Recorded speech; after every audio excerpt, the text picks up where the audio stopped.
surreal você jogar uma Libertadores. Eu joguei contra o Once Caldas a semifinal em 2004, no hotel lá na Colômbia. O garçom veio entregar uma bandeja com bife pra gente, com uma luva, aquelas luvas de pedreiro, marrom, toda suja, com o dedão dentro da carne, assim. Entendeu? Então são coisas assim que você enfrenta dentro do hotel, às vezes... O jogo já começa antes. Caralho, Não, mano. começa antes, com fogos. Já te entendeu? acordaram no hotel? Com fogos, essas coisas? Não, já acorda. O torcedor vai na porta do hotel soltar rojão de madrugada, isso muito. Né? Tem até histórias, né? Isso eu nunca passei, mas tem histórias que tem clubes que os atletas passam mal, né? Com questão de diarreia, tudo isso, porque coloca alguma coisa na comida, na bebida, a água do hotel não tá legal. Então, Libertadores tem de tudo, cara. Caralho. Libertadores tem de tudo. Hoje em dia os clubes já devem ir, tipo, mano, com a nossa comida... Nossa, Não, hoje leva cozinheiro, leva tudo. O staff, digamos assim, né? Essa parte de cozinheiro, o departamento, os roupeiros, eles já viajam antes, a hora que você chega lá já tá tudo pronto. Pô. Já tá tudo pronto. Pra tudo você montado. pôr a camisa e jogar. O atleta, a vida do atleta é assim... tem os treinamentos, tudo, mas não dá pra reclamar não, é muito bom. Você trabalhar no que você ama, você é bem tratado por aquilo ali, é muito gostoso, cara. Amanhã tem São Paulo e Palmeiras, né? Aliás, Palmeiras e São Paulo. E o Cicinho, em 2005, fez gol nos 2 jogos. Exato. Nossa, e do Parque Antártico? Você lembra? Ô, filho. Nossa, mano, eu gosto de futebol, tipo assim... E eu não sou tipo, eu sou corintiano pra caramba. Se o Corinthians não tá jogando, eu assisto o jogo que tem. Sei lá, tá jogando ABC e Gama. Da hora, põe aí. Puta, você assiste também? Gosto, mano, eu gosto de assistir. Ah, então você é um futebolista, meu. Foi de esquerda que você fez aquele gol, né? Foi de esquerda. Nossa. Foi cagada? Foi. Foi cagado. Na verdade, treino. Tá. Eu lembro como se fosse hoje, eu estava no CT do São Paulo, o Neto foi fazer uma... O Neto esteve aqui com vocês. Ah, o Neto foi aquela matéria que ele foi fazer com o Rogério? Ele foi fazer com o Fábio Simplício. Ah, tá. Ele foi fazer uma matéria com o Fábio Simplício. E aí, conversa vai, conversa vem ali no departamento médico. Ele falou assim, ó, cara, eu tenho notado uma coisa muito interessante em você. Você tem uma facilidade muito grande de vir com a bola dominada pelo meio. Ele falou assim, por que você não coloca 2 coletes, né, nos ângulos, e você sozinho leva a bola e chuta de esquerda? E aí, como depois dos treinamentos o Rogério Ceni fazia isso, batia suas 100 faltas, eu fazia meus cruzamentos, eu dava uma mesclada nessas jogadas. Então, ali, contra o Palmeiras, óbvio, foi cagada. Mas o que acontece? Eu treinava. Então, quando você treina, você tem confiança para fazer. E aí, eu falei, vou chutar esse Se negócio você não aqui. treinasse, você nem arriscaria. Não arrisca, não arrisca. É por isso que a gente vê muitos gols de fora da área na Europa, porque se treina muito. No Brasil, não. No Brasil é essa questão de toque na frente do goleiro, um trem que dá medo demais aí. Eu já não gosto muito disso. Você treinava muito, chutar longe, de longe, os caras... Assim, de esquerda, eu fazia aí 20, 30 chutes depois do treinamento e fazia mais 40, 50... 100 cruzamentos. Quero saber do Mundial, Mítico. Sabe por quê? Porque Verdade. eu assisti, acordei cedo, eu lembro até hoje. Acordei cedo com a minha tia, que ela é muito São Paulina também, pra assistir. E eu... Puta, foi contra o Al-Ahly, que foi a semifinal? Foi. O Al-Ittihad, acho que foi o Al-Ahly, né? Não lembro. Ao Al-Ittihad. É o Al-Ittihad? Acho que é isso mesmo. O Rogério Ceni faz gol, né? E eu lembro que ficava falando, não, e o São Paulo vai jogar a final contra o Liverpool, porque não perde a não sei quantos jogos. Mano, era bizarro. Os caras não tomavam gol, não perdia, só ganhava... Vocês, tipo assim, como é que era pra vocês que chegava essa notícia no vestiário? Vocês falaram, mano, como é que tá? Vocês estavam confiante pra caramba ou não? Cara, confiança é óbvio que a gente tinha, né? Mas nós sabíamos que ganhar ali era era pura sorte. Por quê? Você chega no final de temporada pra jogar um Mundial. E você joga contra uma equipe europeia que tem os melhores jogadores, né? Que eles acabam contratando. Então, a nossa maior tensão foi no primeiro jogo. O primeiro jogo é ali, a gente não conhece o time, e é time que não tem tradição, que não tem nada. Então, entrar ali foi muito, muito complicado. Teve uma cena até engraçada, que rolou um nervosismo nosso na concentração. Por quê? Nós ganhamos ao não sei o que aí. E aí, depois no outro dia, nós fomos assistir o Liverpool. Fomos assistir o jogo do Liverpool 4-0. Nossa. Na lapada só. Mas E aí, fácil. e aí vamos pra concentração. Volta todo mundo pra concentração, tudo murchinho. E aí sentamos na mesa lá do jantar. Aí todo mundo come, conversa. Aí a galera começou a ir pro quarto. Aí ficou Rogério Ceni na mesa. Amoroso, eu, Josué, Fabão e o Júnior. Aí, conversando lá, o Rogério Ceni falando assim, gente, deixa eu falar um negócio. Daqui 3 dias, né, depois de amanhã, vai ser muito complicado ganhar do Liverpool, por quê? Os caras tudo alto. Como que o Cicinho Júnior vai marcar o Peter Crouch? Como que o Mineiro vai marcar o Morientes? Então tudo baixinho, né? Nós precisamos armar alguma coisa para esses caras não cabecear. É complicado, nosso time é baixinho, no chão, os caras não vão achar nós não, mas no alto nós não vamos achar os caras, né? E aí, o que acha hoje? Aí passou o garçomzinho japonês, né? O Rogério Ceni, my friend, please, one coffee. Queria um cafezinho. Queria um cafezinho, né? Aí o Amoroso, 2, o Josué 3, o Fabão 4. O que tava tenso se tornou assim uma coisa, porque todo mundo olhou pro Fabão e... Não, 4. Aí falou assim, não, acabou. E aí já falou assim, trai, 4. Então, e aí era essas resenhas, e a gente levava muito na brincadeira, mas confesso pra vocês, nós entramos na final do Mundial já tendo não. Porque a imprensa não acreditava em nós e a gente sabia que era praticamente impossível ali. Mas o futebol prega dessas. Por quê? Não teve VAR e foi uma arbitragem assim... Perfeita. Milimétrica. Foi perfeito. Entendeu? Foi 3 gols deles anulados. Caralho, que estranho. Anulados, tipo assim, certinho. Milimetricamente. Certo. Não, e a última defesa do Rogério Ceni lá foi algo... A da falta? Entendeu? Um espetáculo. E você vê Ed Carlos ganhando de cabeça dos caras, o Mineiro, Josué ganhando de cabeça Gol do Mineiro, mano. Não, o Aloysio dando passe, Mineiro fazendo gol, o poste mijando no cachorro mesmo. Então, tinha que ganhar. Tinha. Ganhar. Mas esse era o discurso. Eu tava vendo assim. Era o discurso. Final, São Paulo e Liverpool. O Liverpool, o time que não perde. Era isso. Então eu já fui assistir, tipo assim. Então eu assisti o Mundial de São Paulo. E eu fiquei feliz que o São Paulo ganhou. De coração mesmo. Não torci contra. Eu falei, não, da hora, mano. Os caras chegou lá, ganhou dos europeus. Mas é foda. E a concentração nossa foi diferente, né? Os caras saíram pras compras, os caras... E tudo isso noticiava pra gente. Né? Principalmente a nossa assessoria passava... Tipo assim, os caras tratam... Hoje não. Hoje já tratam também... As equipes europeias já tratam o Mundial de outra maneira. Mas... Você acha que não tratavam... Não, vamos ganhar de qualquer jeito. Eles desmereceram o São Paulo. Né? Porque depois de 92, 93, que o São Paulo passou o carro em cima do Milan e do Barcelona, aí eles já começaram. Mas aí depois reassumiram de novo e ficou nisso. Mas nós ali foi um jogo assim onde... E a pressão por jogar pelo São Paulo, né? Por ser bicampeão mundial. Nossa.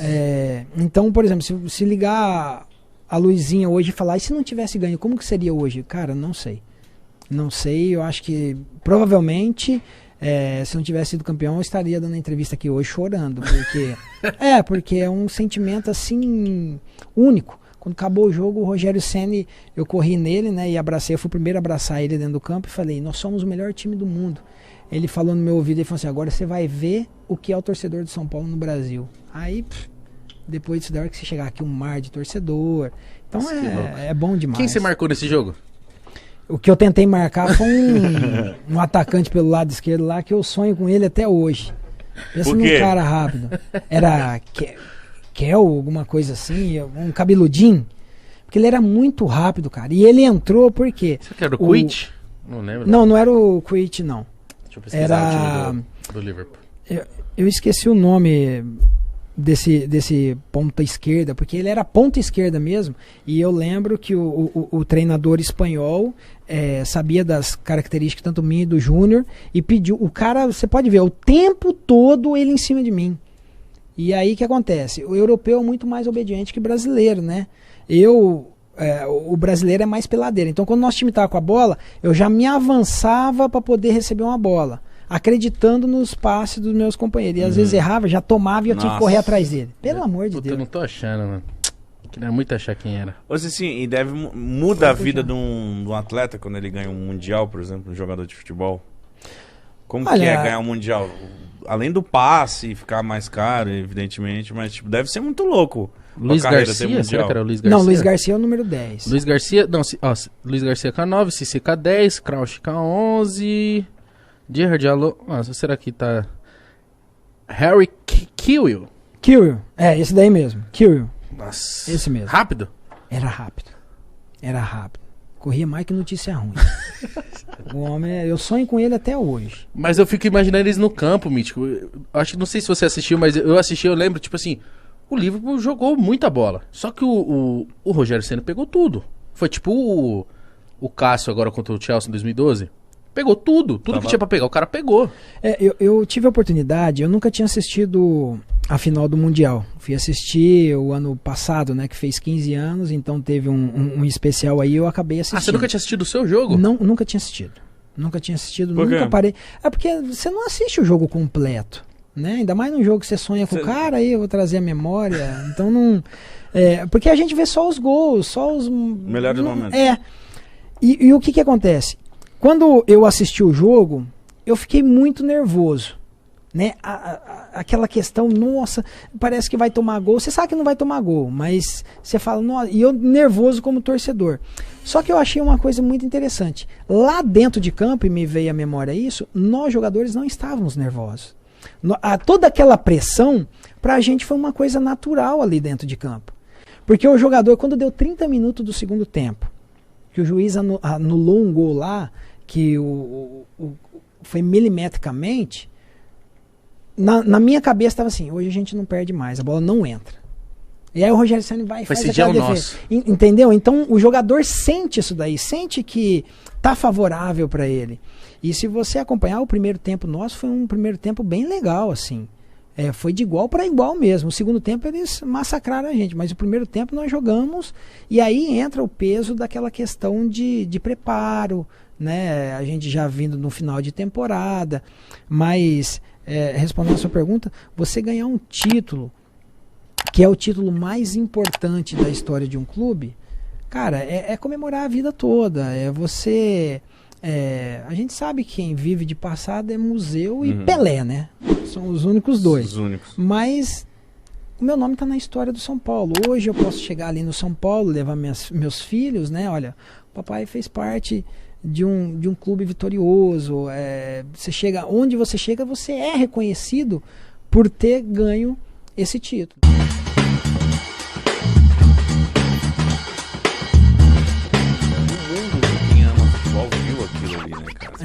Você ficou muito conhecido. E aí, quando você foi pro Real, como que foi sua experiência lá? Você ficou quanto tempo no Real? Eu fiquei 2 anos. É uma experiência. Eu vivi um mundo de popstar, né? Mas aí, você ficou 2 anos no São Paulo, depois dessa passagem muito foda que eu lembro, você foi pro Real. Eu fui pro Real Madrid, foi vendido pro Real Madrid. Como que foi, cara, pra essa parada? Se você pensou em ficar mais, como que foi assim... Porque na hora que explodiu que você foi pro Real, todo mundo falou, caralho, você sim foi pro Real. Ele pegou a 11. Mano. Foi um marketing, foi uma parada muito grande, mano. Foi, eu cheguei 5 meses depois do Robinho, né? Cheguei 5 meses depois do Robinho, mas eu fui contratado pelo Real Madrid depois da Copa das Confederações e após ser campeão da Libertadores.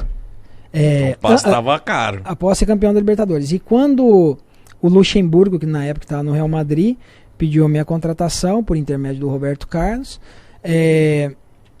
eu tinha que optar. E aí o Rogério Ceni me chamou para conversar e falou assim, fica pro Mundial, pede para colocar no seu contrato você permanecer pro Mundial, porque você não sabe o que é jogar um Mundial pelo São Paulo. Ele falou, e eu tenho o sonho de ganhar. E aí eu conversei com meus empresários conversou com o Juvenal Juvencio, com o Marcelo Portugal Gouveia, e ligou lá pro Florentino Pérez e falou assim, olha, ok, mas vocês liberam o atleta para se apresentar somente em janeiro? Aí o Real Madrid aceitou, porque tinha todo aquele glamour com o Robinho. Época era? Era em... Foi junho de 2005. Junho, julho de 2005. E aí eu fui, né, fiquei, joguei o Mundial e depois apresentei no Real Madrid. Aí já cheguei lá para fazer o famoso rondo, né, que eles falam lá, que é o bobinho. Aí eu olhava de um lado o Zidane, do outro o Beckham. Aí a perna começou a tremer, aí você fala, o que eu tô fazendo aqui, cara? Passava isso pela sua cabeça? Não, passa. Passa porque, cara, olha o time do PSG aí que tá fazendo. É um time espetacular, mas Galáctico só vai ter um. E eu fiz parte dos Galácticos. Pior que é verdade. Porra, aquele time era do caralho. Eu lembro que eu era molequinho, eu depositei todas as fichas nesse time. Eu falei assim, isso aí vai ganhar tudo. Pô, como que era esse time? Ataque, Robinho, Zidane... Robinho, Ronaldo, tinha Figo. Nossa, o Figo. O Figo saiu antes. Tá, mas... O Figo saiu... Quando eu cheguei, ele saiu. Tá. Mas tinha, o Guti ainda tinha? Tava? Não, era o Guti, Raul, Beckham. Ronaldo, Beckham, Zidane, Roberto Carlos, Sérgio Ramos, Cacilhas. Tinha Michel Salgado? Tinha Michel Salgado. Ah, mano, se liga. E esse Cannavaro já não tava mais? Não, o Cannavaro chegou depois, no segundo ano. Tá. Mas esse time levou algum título? Nós ganhamos, nesse ano, eu cheguei em dezembro, né, o finalzinho de dezembro, e aí o campeonato acabou em maio. E aí nós ficamos em segundo lugar na liga. Aí no ano seguinte, com o Capello, nós somos campeões espanhóis. Aí já não estava o Zidane, e não estava Ronaldo e nem o Roberto Carlos. Puta. Aí tava o Raul, tava eu, o Robinho, o Beckham, aí Cassano, Cannavaro, o Emerson, o Júlio Batista... Nossa, Júlio, né? Michel Salgado, Sérgio Ramos, aí tava... Pra você ir pro São Paulo, como é que foi? Em 2001, eu fui vendido pro Atlético Mineiro, fiquei 3 anos no Atlético Mineiro, e eu tive um problema judicial com o Atlético Mineiro, eu trabalhei lá, fiquei 7 meses sem receber salário e 14 meses de fundo de garantia. Putz, e aí fui instruído pelos meus advogados para entrarem na justiça, porque eu tinha uma proposta da Rússia. Mas aí quando eu peguei o passe, a doutora Gislaine tinha um bom relacionamento, a doutora Gislaine Nunes, né, advogado, tinha um bom relacionamento no São Paulo, e o meu sonho de criança era jogar no São Paulo, porque eu cresci ali na região de Ribeirão Preto, joguei no Botafogo as mesmas cores do São Paulo, o ídolo do São Paulo, Raí, então eu cresci querendo ser o Raí. E aí, só cresci, tá, gente? Depois passou. E aí, tive a oportunidade de jogar no São Paulo, e foi onde eu optei por jogar. Foi depois do Atlético? Depois do Atlético. E chegou no timinho que tava fraco, né, do São Paulo. Puta merda, mano. Eu lembro desse time. Não, o Corinthians não ganhava do São Paulo. Mas, tipo, a Rússia te chamou, depois veio o São Paulo. Como que foi pra você ir pro São Paulo? Quando eu entrei na justiça, eu fui pra minha casa. Fui para minha casa e esperei aquele desenrolar, né, da justiça, que durou mais ou menos 1 mês e meio, porque a doutora Gislaine pegava muito firme quanto a isso, e foi numa época que ela tinha acabado de liberar o Juninho Pernambucano do Vasco, então toda aquela polêmica, Gislaine Nunes. E aí eu lembro que eu sentei na minha casa e meus ex-empresários chegaram com 2 empresários russos, um falava inglês, e a casa dos meus pais não tinha nem muro, né? Eu não ganhava um dinheiro legal ainda no Atlético Mineiro. E aí eles abriram uma mala com 4 milhões de euros. E 4 milhões de dólar. Em espécie? Eu não sei o que era aquilo lá, não sei se era falso, o que era. Eu sei que tinha muito dinheiro empilhado de dólar. Caralho. Agora eu sei que tava ali com eles uma maleta preta. E aí meu pai olhou aquilo ali, a gente nem sabia, eles falaram, não, é um contrato que você vai assinar na Rússia, tal, não divulgou o time. E meus empresários pegaram, me levaram pro quarto lá da minha casa e falaram, reuni com meu pai e com a minha mãe e falaram, olha, a gente acredita no potencial do Cicinho. Ele pode chegar à seleção brasileira. Se ele for para a Rússia, vocês vão ficar ricos e nós também. Mas se ele não se adaptar lá porque é frio, vai voltar, ninguém conhece ele no Brasil. Então coloque na balança. E aí nós falamos que não, aí eles aumentaram para 4 milhões e meio. Pô, só que nós falamos não ainda. Você foi firme porque... Não foi eu, foram meus ex-empresários. Sério? Eu, por mim, eu pegava o dinheiro e abraçava e com ele. Olha, mas se você ficava, então, eu quero, aceita, porra. Você ficava assim? Mas aí quando eles falaram, né, da realidade e da possibilidade de um acerto com o São Paulo, aí me veio a história do sonho, né? Falei, não, meu sonho é jogar no São Paulo, se eu for pra Rússia eu vou ficar rico, mas não vou realizar um sonho de jogar no time que é do coração. E aí e no São Paulo você também não ganha mal? Não, eu assinei, na época eu assinei um contrato com o São Paulo para ganhar 40 mil reais. Só que nessa época eu acertei com o São Paulo, mas só que eu tive proposta de 100 mil reais do Goiás, 120 mil reais do São Caetano, que na época era o São Caetano, e tive uma proposta, parece que de 60 mil do Santos. Mas eu optei pelo São Paulo pelo sonho, e graças a Deus aí a história... Nossa. Você ficou quanto tempo no São Paulo? 2 anos. Pra você ver como é a identificação. Ele não ficou muito tempo. Caralho, porque parece que ele ficou mó cota no São Paulo. Parece que você jogou a vida inteira no São Paulo. Pela identificação que tem. Verdade. A questão é título, né? Eu cheguei no São Paulo para assumir a posição do Belete, né? Até então era o Gabriel e o Belete. O Gabriel tinha colocado o Belete no banco, né? E o Belete foi embora. Então... O Belete foi pro Barça?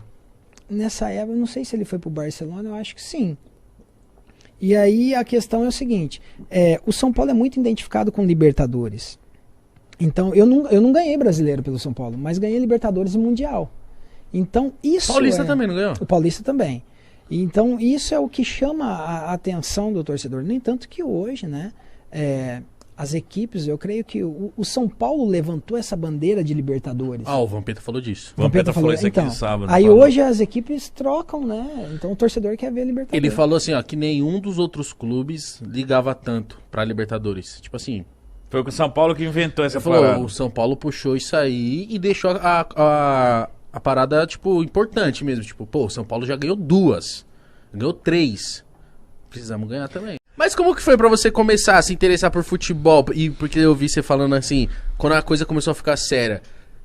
Como é que foi pra você começar mesmo, assim, a carreira? Eu comecei a jogar futebol com 6 anos de idade em Pradópolis. Em Pradópolis, que é uma cidade que hoje tem aí quase seus 20 mil habitantes. Na época tinha 10, 12 mil habitantes.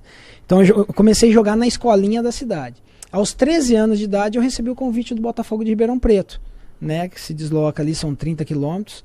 E com 15 anos a coisa começou a ficar séria, porque... a minha família não tinha uma condição financeira legal. Minha mãe, por exemplo, vendia telecena. Estou até fazendo propaganda pro patrão, né? Tá certo, né? Mas vendia telecena na época para poder arrecadar um pouquinho de dinheiro para ir treinar. E ou você trabalha, e dos irmãos, nós somos em 5, né? São 3 irmãs e um irmão, e comigo 5. Todos trabalharam. E meu irmão até cobrava: pai, todos nós trabalhamos, só meu irmão que não trabalha. Você era mais novo? Eu sou caçula.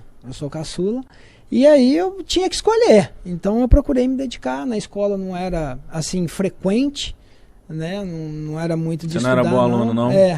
Aí até uma situação engraçada que meu irmão um dia chegou no meu pai, né? Meu falecido pai, que faleceu 8 meses, e ele falou: pai, olha aí como que a vida é, né? O Cicinho nunca estudou, nunca gostou de estudar e se tornou jogador de futebol e ganha um dinheiro lascado. Eu estudei a vida toda e não ganho nada. Meu pai olhou e falou: mandei você estudar. E aí ele ficou meio bravo, mas... Galera, estudem, tá? É muito importante. Tem que estudar. Com certeza, mano. Mas tipo assim, você... Desde molequinho você já sabia que você ia ser jogador? Eu nunca tive um carrinho. Pra falar que eu não tive carrinho, na minha cidade, na época, a gente tinha muito carrinho de rolimã. Então, como a condição era bem baixa, então o carrinho era caro. Então, a minha diversão era o quê? Futebol. Então, eu ganhava bola de plástico, bola de capotão, ganhava chuteira dos parentes, né? Na época era quichute, né? Então... Você amarrava o cadarço por debaixo da sola? Sim, e o quichute já vem com chulé, já, né? Verdade, eu nunca vi um quichute cheiro, sempre fedendo. Não, ele já vem com chulé de fábrica. Eu nunca vi um trem daquele. Só que a gente não vivia sem, né? Quichute, conga. E por não ter carrinho, nunca gostei de videogame, nada disso. Era futebol. Então tinha que virar jogador. Mas você já jogava bem desde sempre? Você falou assim: putz, eu tenho futuro mesmo. Eu não sabia que eu tinha futuro, até porque para alguns eu me tornaria um jogador profissional, para outros não, porque eu era muito miudinho, né? Franzino. Eu tenho 1,71 m, mas eu era bem pequenininho. Pra você ter noção, eu assistia programa de televisão, quando eu vi o Nelson Ned, eu corria chorando, que eu achava que eu ia ficar anão. Entendeu?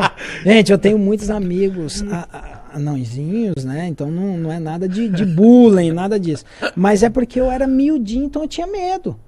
E quando eu cheguei no Botafogo de Ribeirão, por ter uma certa qualidade, o Botafogo começou a fazer um tratamento diferenciado comigo, me dando vitamina, algumas injeções, então eu dei você uma era muito evoluída. miudinho? Era. Só tinha bola do joelho. Caralho, Só mano. tinha magrelinho, sabe? Bola do joelho, assim. Cara, mas desde sempre como lateral ou você queria ser atacante? Não, atacante. Eu sempre... Meu primeiro treino no Botafogo de Ribeirão Preto, eu fiz 13 gols. no Que teste. isso? Caralho. Eu era atacante, então eu era muito rápido. E com 16 anos que eu fui pra lateral, porque 3 laterais... O lateral titular, que a gente ia disputar uma competição ali pelo Botafogo, quebrou o braço. Putz. O lateral reserva estava machucado e o terceiro era filhinho de papai. Muito dinheiro, não foi treinar. E aí, na época, um treinador, amigo meu, né, que é da minha cidade, Paulo Egídio, né, jogou no Corinthians, jogou no Grêmio, falou assim, você já jogou no ataque e no meio campo. Tenta na lateral para mim, que você tem o senso e a noção tanto de atacar quanto defender. E a competição começava em 15 dias. E não tinha jogador. Então eu joguei e fui eleito o melhor jogador da competição, que durou um mês. De lateral. E com 17 anos já fui profissionalizado. Caramba. Em qual time? No Botafogo de Ribeirão Preto.